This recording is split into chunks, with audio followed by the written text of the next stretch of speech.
Good day, applicant 670. Can you please introduce yourself? Good day, ma'am, sir. I am Leah, 23 years old, and I am single. We are 10 children in the family, and I am the third child.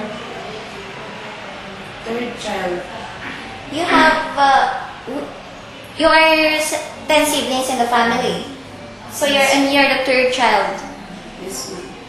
Did you take care of these 7 other younger brothers and sisters? Yes, ma'am. I care them by sending them to school, tutoring them, preparing their foods. Do you have any work experience related to housekeeping? Yes, ma'am, I am. Before, I worked as a domestic helper to Mr. and Mrs. Usaki in Sinaida, Punayon for almost 2 years, and I know how to do household chores like cleaning in general, washing clothes, cooking, gardening, and babysitting. Do they have any child? Yes, they have. Okay, did you take care of this child? Yes, ma'am.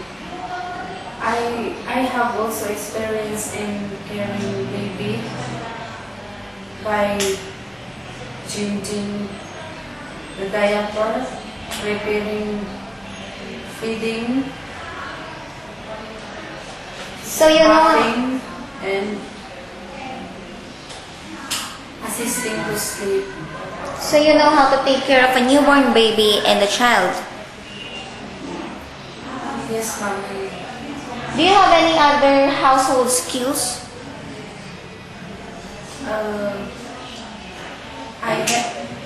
I know how to do gardening, car washing, washing clothes, and How about cooking? yes, I know how to cook Filipino foods. How about Chinese dishes?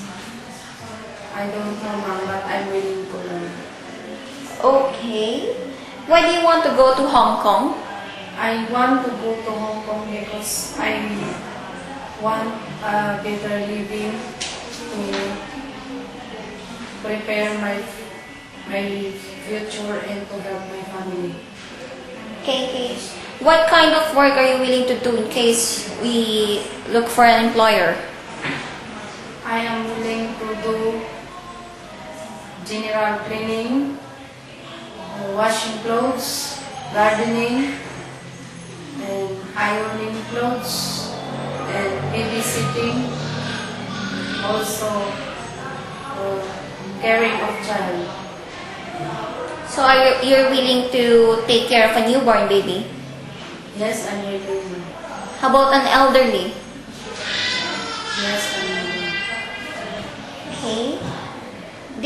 Can you please describe yourself as a good domestic helper? I am honest, patient, and hardworking. Do you have any message to your future employer?